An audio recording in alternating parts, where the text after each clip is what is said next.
Hey, how you doing? This is Adam Post. Hooters scrambles for cash, now expected to file bankruptcy. The problem with this restaurant chain Hooters wasn't that people stopped liking girls, wings, or beer. The problem was they really took on too much debt. And now they're faced with filing bankruptcy, which is pretty much a guarantee it's going to happen. From Zero Hedge, Hooters to file bankruptcy could potentially come within months. Hooters of America is reportedly gearing up for a bankruptcy filing in the coming months as the iconic restaurant chain struggles with declining foot traffic and mounting debt, according to people familiar with the situation. The Atlanta-based casual dining chain has enlisted the legal muscle of Ropes and Gray to handle its restructuring, while turnaround specialists at boutique advisory firm Accordion Partners are helping to sort out the financial mess, according to sources who requested anonymity because they ought not to be talking about this, especially not to Bloomberg, which is where Zero Hedge got this information. The bankruptcy process is now expected to kick off within the next 2 months. These guys operate and franchise their chains, which other restaurant chains do, but it's completely not necessary for them to operate their restaurants. They could just be collecting franchise fees and figuring out how they want to evolve their concept. Hooters creditors aren't sitting idly by either. Creditors is who they owe this money to. Some debt holders have tapped investment banking powerhouse Houlihan Lokey, underscoring the severity of the chain's financial troubles. The company had been struggling with cash flow issues as customers increasingly flock to other casual dining and fast casual options. In recent years, several Hooters locations have closed their doors, a clear sign that the once popular brand known for its wings and waitstaff is facing an existential crisis. Even McDonald's and all the other fast food restaurant chains are updating their offerings constantly, and their marketing and their presentation. And now with inflation, and on top of that for these guys to take on $300 million of debt they couldn't afford, this is what happens. Adding to the financial woes, Hooters took on significant debt in 2021, issuing about $300 million in asset-backed bonds. These bonds, structured as whole business securitizations, use the company's franchise fees and other assets as collateral, a common move among restaurant chains looking to leverage their brand for quick cash. Despite the growing speculation, representatives for Hooters, Accordion Partners, and Ropes and Gray did not respond to requests for comment, so nobody's talking quite yet. And when they file their bankruptcy, which it looks like they have to do because there's no way they can pay back this $300 million, which is now increased, then they'll have a lot to say. The looming bankruptcy marks a dramatic downturn for a brand that once dominated the sports bar scene with its signature wings and controversial but effective marketing. With an increasingly competitive restaurant landscape and shifting consumer preferences, Hooters now faces the challenge of reinventing itself or risk being left in the dust. For now, it looks like the chain's famous orange shorts and tight cash flow may both be on the chopping block. How could this have possibly happened? There were lawsuits, there was controversy about Hooters letting men join their waitress staff. They have trans people at Hooters, and that's a problem for Hooters, because that's not what you expect when you go to a restaurant like this. Here's how they're talking about saving the company. From Bloomberg, to save Hooters, founders plan to end bikini nights and bring the family out. A plan is taking shape to put Hooters into bankruptcy and return control of the brand to the Florida businessmen who founded it in the first place, decades ago. Bringing a company back to the founder when the company's in trouble, it worked for Apple, it worked with Steve Jobs, it's worked for other companies. It's a good idea, but they do still need a vision that works. And they need to shut down the company-owned locations. That's too much to manage. If you don't have the concept right, how are you going to get the management right? It's the first afternoon of March Madness, and the original Hooters restaurant in Clearwater, Florida is buzzing. There are plenty of men enjoying the hoops on TV in the bar area. Unsurprising for a chain that has gained and nurtured a reputation for catering to the id of the American male. But in a booth away from the din, Sherry Lippy, 67 years old, and her friend Karen Stevenson, 61 years old, who's just flown in from Indianapolis, are waiting for 2 plates of wings. Eating at Hooters is a tradition for Lipley when she's hosting out-of-towners. Quote, "It's because of the atmosphere," she said. "I see as many women here as men sometimes." Indeed, at this restaurant and the one nearby in Tampa, despite the air of testosterone-charged lasciviousness that the Hooters brand and its very name conjures, mixed groups of men and women and a few scattered families with kids made for a varied demographic of customers that afternoon. The ability of those locations, among 22 still owned by the local men who founded the brand in 1983, to draw a crowd beyond what might be considered a core clientele underpins a potential plan taking shape to save the sputtering chain.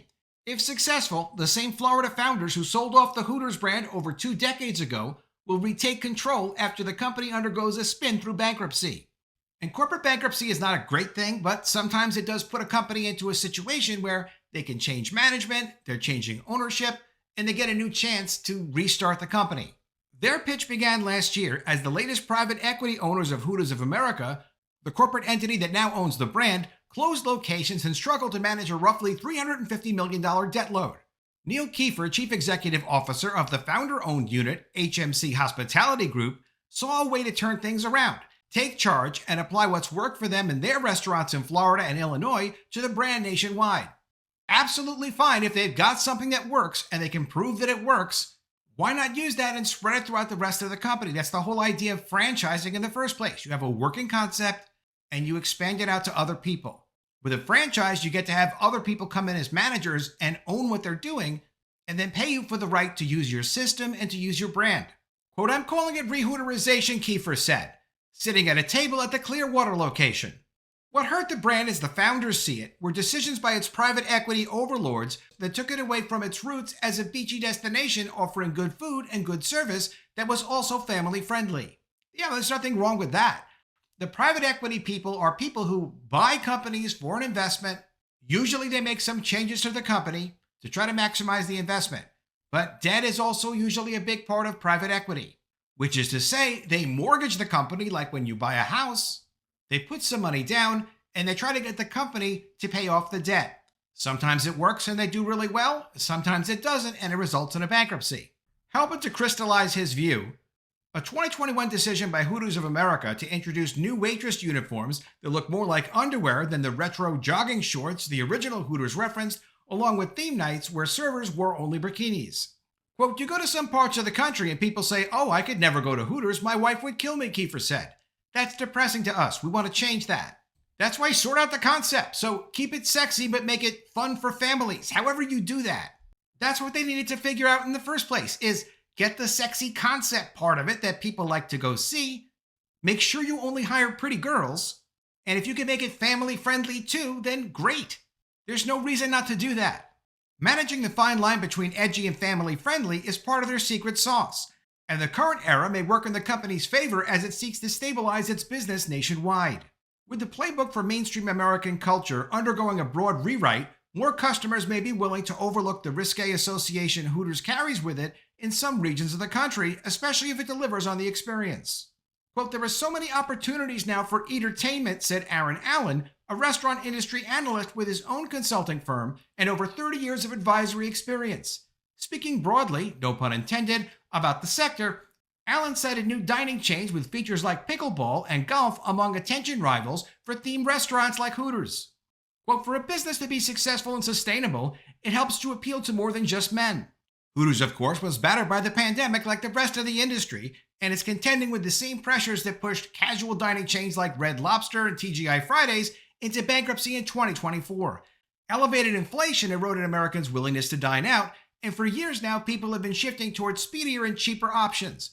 In the third quarter of 2024, same-store sales were down across the Hooters system on an annual basis, according to a person familiar with their details. Quote, what was novel in the 1980s is a legacy business today, said Mark Kalankowski, chief executive officer of a restaurant investing advisory firm. Quote, you've seen quick service and fast casual taking market share from casual dining. The turnaround plan would likely see HMC and other operators of Hooters franchises take over most of the U.S. locations currently owned and run by Hooters of America, though some may have to close down. HOA is now owned by Nordbay Capital and Tri-Artisan Capital Advisors. The end result is that HMC, should the plan go through, would help oversee the overall brand and advise franchisees on how to operate. Yeah, that is the whole concept of running a franchise. The fix, according to Kiefer, boils down to 3 principles: good food, good service, and regular reinvestment in the store's operations, something he says has been lacking in the eateries owned by HOA. Quote, there's a noticeable difference, Kiefer said. The food's different, the service is different. I hope to correct it all. The 73-year-old plans to ensure all Hooters use fresher ingredients, like real butter for the buffalo sauce that's part of many popular menu items. He aims to train all staff using HMC's method, which he says includes beauty tips and guidelines on how to serve guests. Greet women first, always. and attend to tables within 60 seconds of a party seating. The original founders of the brand sold the trademark around the turn of the millennium, but retained control of a core set of restaurants that now includes 11 in Florida and 11 in Illinois. Hooters system-wide in the U.S. shuttered more than 40 locations last year, according to food service consulting firm Technomic. That brought the total number in the U.S. down to about 250 from a peak of 400 in 2008. Meanwhile, HMC has announced 2 new openings for 2025, according to Kiefer. Kiefer cites HMC's involvement in communities as key to its success in making the brand appeal to families. The company sponsors kids' sporting events, donates around $1 million a year to local organizations, and emphasizes volunteer service by the business and its servers. Meanwhile, the private equity owners of the HOA franchise pursued changes. They moved to increase returns, including through increasing what was already a troublesome debt load by adding $50 million in subordinated debt in 2022. So that was $50 million on top of the $300 million. And sometimes what a private equity owner will do is take on debt with the company they acquire and just pay themselves a cash bonus from that debt. It's hard to believe, but they do this. The uniforms the franchise introduced in 2021 in a bid to compete with new peers proved controversial. Across the country, franchisees and servers complained. Social media flooded with accounts of horrified Hooters girls showing followers the thin polyester hot pants and threatening to quit. Most franchisees refused to adopt the new look, while company-owned stores did.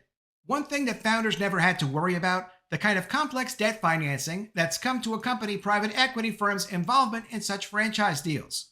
It's how they structure all the money. Now it's one of the wrinkles in the planned restructuring. Hooters of America issued about $300 million in asset-backed bonds in 2014, which were packaged as what's known as whole business securitizations, through which a company pledges most of its assets, including franchise fees it's entitled to as collateral. It refinanced those obligations in 2021. Now this does get complicated. The bankruptcy filing being considered by Hooters of America and its lawyers would see certain holders of its securitized debt team up with HMC to facilitate a change of control, according to some people familiar with the situation. The debt holders would likely agree to restructure or roll their debt into securities with a later maturity date, meaning they could pay it later, and the same or similar collateral pools, according to people aware of the situation. Very complicated. If the original owners of Hooters do get control of the brand again, it looks like with the right financing, they could save the company and save the brand.